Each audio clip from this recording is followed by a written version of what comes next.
கண்களை மூடி நாம் ஜெபம் செய்வோம். எங்களை நேசிக்கிறதான நல்ல ஆண்டவரே, இந்த ஜூலை மாதத்திற்கான இந்த வாக்குத்தத்த வசனத்திற்காக கொடான கொடி ஸ்தோத்திரங்க ஆண்டவரே. ஐயா, நீதாமே எங்களோடு பேசுவீராக. இந்த நல் வார்த்தைகளை கொண்டு இந்த மாதம் முழுவதுமாக எங்களை வழிநடத்துவீராக.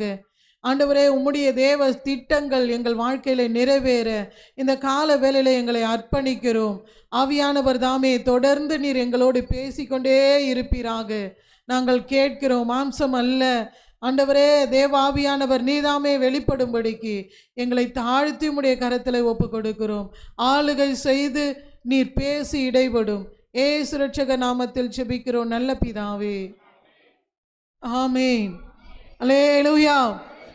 இந்த மாதத்திற்கான வாக்குத்தத்த வசனம், யூத வம்சத்தாரில் மீந்திருக்கிறவர்கள் மறுபடியும் கீழே வேர்பற்றி மேலே கனி கொடுப்பார்கள்.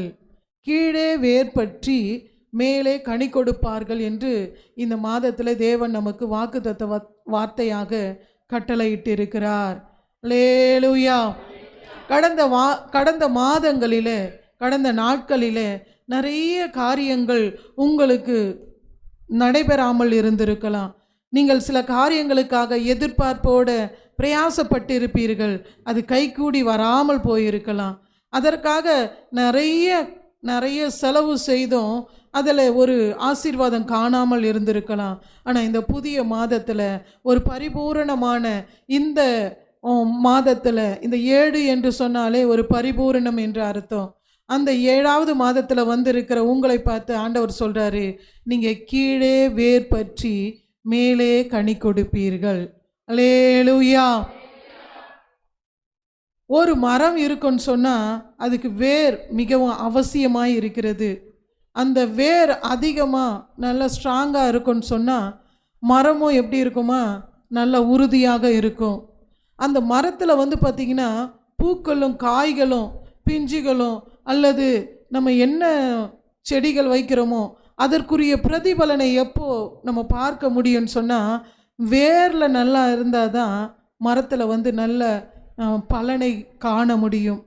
நிறைய மரங்களை குறித்து சொல்லுவாங்க. அந்த மரத்தினுடைய ஆஃபீஸருங்களாம் பார்த்துட்டு சொல்லுவாங்க, இந்த வேரில் பூச்சி இருக்குது, இந்த வேர் உறுதியாக இல்லை, இந்த வேருக்கு உரம் வைக்கணும், இந்த வேருக்கு இன்னும் தண்ணி கொடுக்கணும், இப்படி சில காரியங்களை சொல்லுகிறதை நம்ம பார்க்க முடியும். எனக்கு அருமையான தேவனுடைய பிள்ளையே, இங்கே ஆவிக்குரிய ஒரு அர்த்தத்தை ஆண்டவர் நமக்கு கொடுக்கிறாரு. கிறிஸ்து நமக்கு வேறாக இருக்கிறார், அவரிலே நாம் நிலை கொண்டு இருப்போம் என்று சொன்னால் தேவனுக்கு பிரியமான கனிகளும் மனிதர்களுக்கு ஆசீர்வாதமான ஒரு கருவியுமாக தேவன் இந்த மாதத்தில் உங்களை ஆசீர்வதித்து உயர்த்துவாராக. அல்லேலூயா, அல்லேலூயா.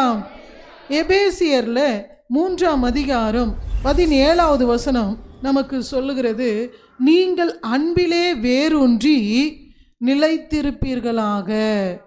படிங்க. விசுவாசத்தினாலே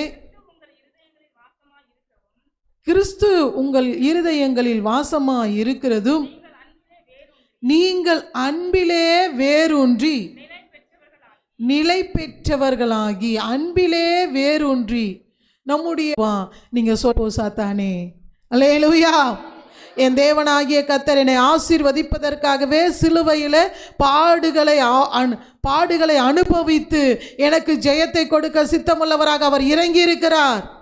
அல்லேலூயா. உன்னுடைய திட்டங்கள், உன்னுடைய தந்திரங்கள் என் வாழ்க்கையில் செயல்பட மாட்டாது என்று சொல்லி அவனுக்கு எதிர்த்து நிற்கும் போது தேவன் ஜெயத்தை கொடுக்க வல்லவராக இருக்கிறார். அல்லேலூயா.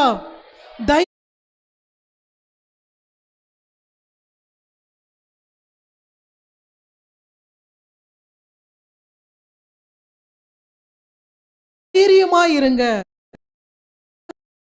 பகலும் அவருடைய வசனத்தை வாசித்து அந்த வார்த்தையின்படி தன் வாழ்க்கையை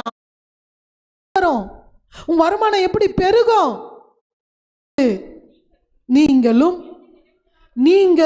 போல இருப்பார்கள். அல்லேலூயா. இந்த காரியத்தை நீங்க மனதில் வைத்துக் கொள்ளுங்க. மாவானது முதல் பிசைகிற மாவு அது பரிசுத்தமாக இருந்தா முழுவதும் அது பரிசுத்தமாக இருக்கும். அல்லேலூயா. அதே போல் ஆண்டவர் இருக்கும். கர்த்தருடைய கரத்தில் ஒப்பு கொடுப்போமா?